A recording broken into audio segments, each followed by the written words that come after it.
I have a fifth question. Was Barnabas an apostle?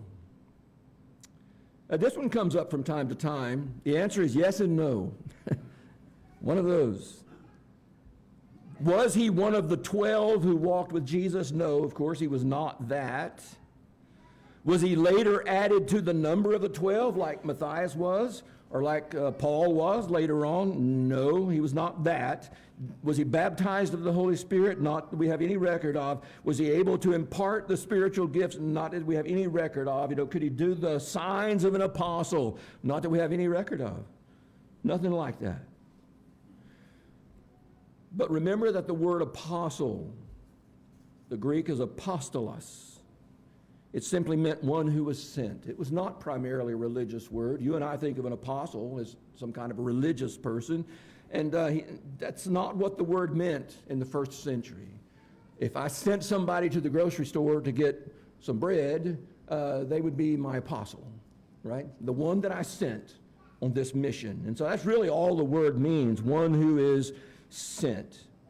And it is used actually in the New Testament of a number of different individuals, not just the 12, not just Matthias, not just Paul. Those were, again, those who were truly doing the signs of a chosen apostle of Jesus Christ. But you have some other guys like Epaphroditus. Epaphroditus in Philippians chapter 2 and verse 25 is called an apostle.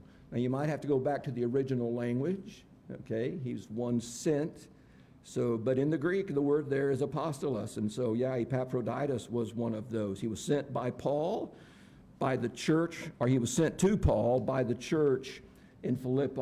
And so, yeah, they sent him to Paul. And so he was an apostle sent by the church at Philippi.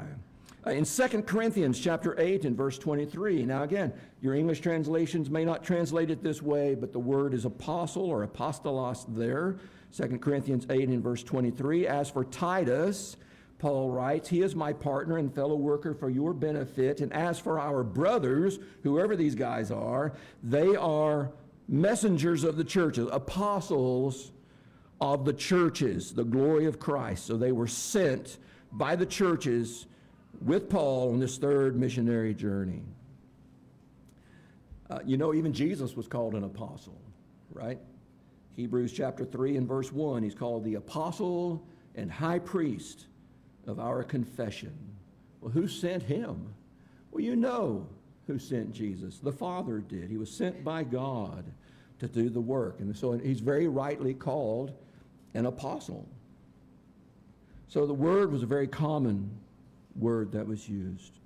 When it comes to Barnabas,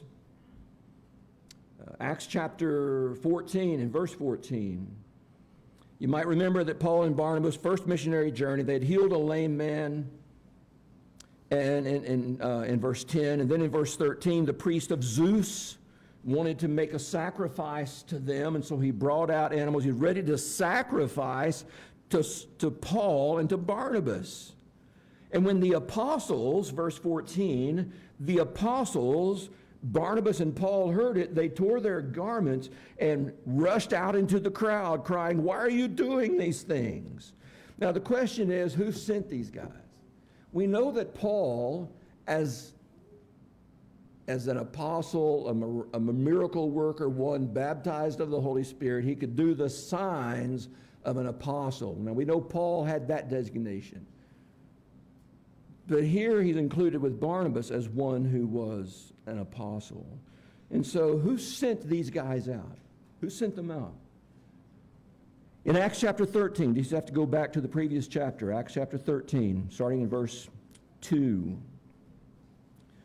While they were worshiping the Lord and fasting, this is in the city of Antioch of Syria, the Holy Spirit said, set apart for me Barnabas and Saul, that's Paul, for the work to which I have called them. The Holy Spirit has called them to this work. And so, verse 3, after fasting and praying, they laid their hands upon them and they sent them off.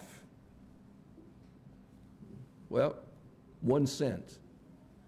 Barnabas was sent by the church at Antioch on this first missionary journey, and Paul was too.